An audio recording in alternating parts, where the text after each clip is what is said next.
We're starving for whatever the need is that we have. So we're really not thinking about how people are perceiving us. And we're trying to solve problems. And again, solving problems generates usually more conversation about problems. And that ironically gives us more of what we don't want in general.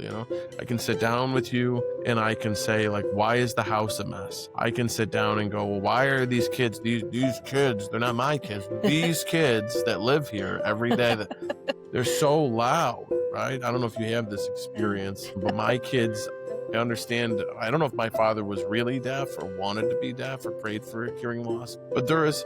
Lawsons are loud. I'm sure. So I feel bad for all their teachers. So if you're a teacher of one of my kids out there, I apologize. But I'm just saying. But there are statistics about loud people, loud children, actually loud children, statistically have better outcomes. Because they feel more emotionally safe and Yeah. they express themselves. Hi, and welcome back to Marriage Sparks. This week, we're going to start out by chatting a little bit about communication styles in marriage. I believe that's going to be our overarching theme for the week. Yeah, I mean, like, people talk about communication a lot, but I think, people will go back to, like, how can I improve the communication in my marriage? When people come to see me professionally, that's the big thing. A lot of times, like 9 times out of 10, it's like, well, we want to be on the same page. We want to be able to communicate. So we want to kind of talk about what works in communication. Because I think a lot of times there's a lot of strategies, but there are real principles that I think are helpful universally. And one of the big things is for people to recognize that your communication in your marriage and communication wherever at work, but your marriage is only as good as your goals are understood, right? Communication is always only as good as goals are understood. So a lot of times we're not really talking about what we want in our marriage. We're just solving problems. Right. And so that's an issue, right? People, bring up their needs and whatever those are, and we define what we want in negative terms, right?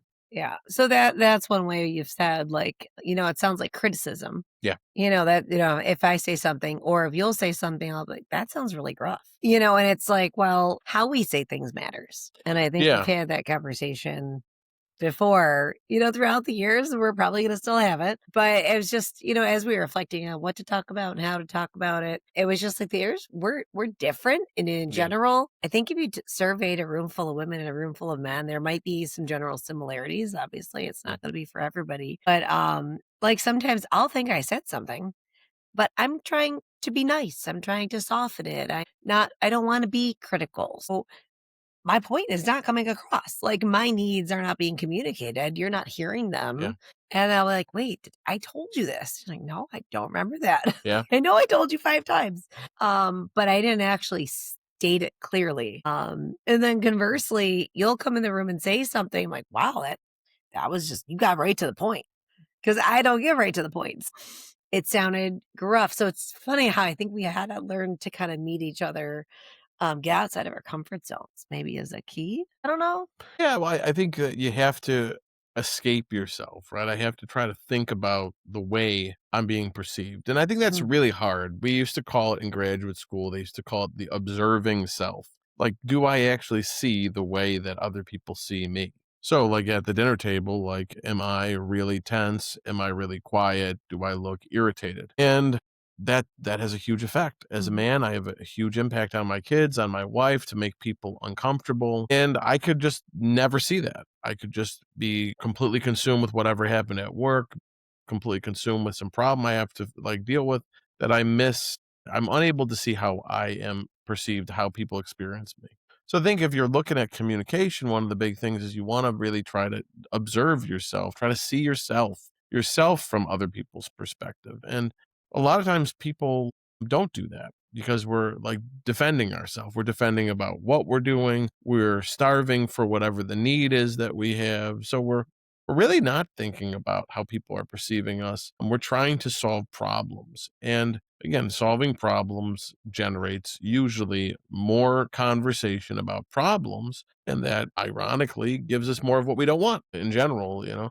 I can sit down with you and I can say, like, why is the house a mess? I can sit down and go, well, why are these kids, they're not my kids, these kids that live here every day, that they're so loud, right? I don't know if you have this Uh, experience, but my kids, I understand. I don't know if my father was really deaf or wanted to be deaf or prayed for hearing loss, but there is, Lawsons are loud. I'm sure. So I feel bad for all their teachers. So if you're a teacher of one of my kids out there, I apologize. But I'm just But saying, there are statistics about loud people and loud children, actually loud children statistically have better outcomes. because they So, feel more emotionally safe and they yeah. express themselves at a So higher I try level. to remind myself of that when I'm like, tell you. Yeah, well, but I'm just saying, if I'm talking at the table and I'm saying things like, "Well, you just need to be quiet," and "What the heck?" I mean, all of a sudden, what people hear is, "Well, Dad's in a bad mood." Nobody experiences what I even want. I'm not Right. forming my children. I'm not communicating. I'm just kind of like, you know, I'm just kind of, agitated. And so I think, like, figuring out what you want to. Did you know there are two kinds of desire in marriage? One just shows up, the other has to be built. Most couples only wait for spontaneous desire, the kind that feels automatic. But over time, that one fades and fluctuates. Responsive desire is different. It grows from closeness, from touch, from emotional safety, from friendship. And when you understand the difference, everything changes. We created a free guide called Into Me You See, a couple's guide to true intimacy to help you rebuild trust, lower pressure around sex, and develop desire in a healthy, natural way. If you want deeper emotional and physical connection, download it now. It's free. Click the link in show notes or go to heartsrenewed.org and start tonight. Experience is really important, right? And so Mhm. I think a lot of times when we talk, we need to talk about what we do want, not what we don't want, right? Because as I'm solving a problem, it's like, you guys need to be quiet. Well, okay, that we're getting closer to what I want. But I'm also not, like you said, I'm not approaching it from a way where people are gonna hear me, they're gonna feel like they're afraid of me. And a lot of times what I've seen, like, with talking, especially to my kids, is like, if they're afraid, whatever I'm teaching them is not effective because Yeah. you don't learn when you're afraid. And so now they might comply, they might say that they hear me, they might do their chore, whatever the deal is, but they don't remember the event. It's like I have to have the event now 500 other times.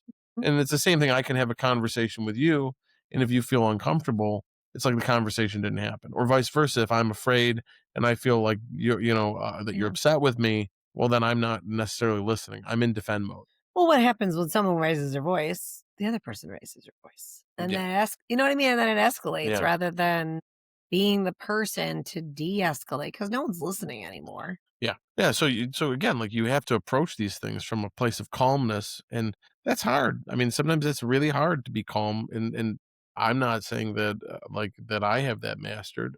I don't think anybody has these things mastered. It's just that we want to strive to be better Mhm. at this stuff. It is constantly trying to learn how to be better. Not just giving in and thinking I cannot learn this stuff. I can't get more calm. I can't be a better communicator. No, you Right. can learn these things. And that's really 'Cause I've important. heard that, "Well, I'm just a yeller," or, "Well, I'm just this," or, "I'm just that." No, I struggle with so what I forgot what we were talking about today, but we just said that. Yeah. Like, I'm bad at what was I saying I was bad at? Is something about driving. Oh, trailers. I Yeah. can't do trailers. Backing up Yeah, trailers. Yeah. backing up in general is not my forte. Like, "No, you could do it if you practice." I'm like, I know. I just don't want to." We don't We do have our a last trailer kind of, fell had apart a on problem. the Yep. And we left it there. yeah. Thanks for all those guys who took it apart and got it scrapped for us. I But don't need any more insurance claims this year from backing up either, so so it's no, it's not. I think that if you're listening to this and we're talking about communication, is wherever you're struggling with conflict, you should figure out what is your goal though in that conversation, and what is the other person's goal. Mhm. And again, if you don't know their goal, or especially if you don't know your own goal, then that's a problem. And if there is no understanding of the goal, because sometimes people say, well, I want to be on the same page. Well, the simple answer, I think, for being on the same page is you have to ask better questions, right? So in a couple weeks, I'm gonna be doing a seminar, actually a webinar. So you'll watch for that. It's a free webinar on really how to change conversation with your spouse, how to end these cycles of conflict. And so if you do sign up for the webinar, I'm going to have a free thing for you to have 23 specific types of questions that are actually designed to change the direction of your brain and your mind. And one of the reasons why the questions work is that language, when I talk to you, you talk to me, directs blood flow of the brain. And certain questions bring us to certain places. Other questions shut us down. Like if I ask you, well, why is dinner late? Well, she's going to shut down, right? If she asks me, well, why are you home 15 minutes late from work? Why couldn't you get home on time? Why couldn't you prioritize your time better? Well, I'm going to shut down. So there's no, in relationship science, we call it, the Gottmans call it responsiveness. We shut that down. There's no ability for me and her to listen. So we want better questions. The questions help us then to clarify, like, what is it that we're working on? What is the kind of marriage we want? What is the kind of experience we want? What's the kind of dinner we want to have? We were just talking about this as we go into Lent. Like, what is the kind of Lent that people want to have? You know? Right. Yeah, because this will come out probably mid-Lent. It's probably a good time to stop and think, what did you want a couple weeks ago? What were your hopes? And where are we now? Yeah. And again, like, what do you want? Not what you don't want. Well, I don't want to yell at my kids. I don't want to, I don't want to recklessly spend my money.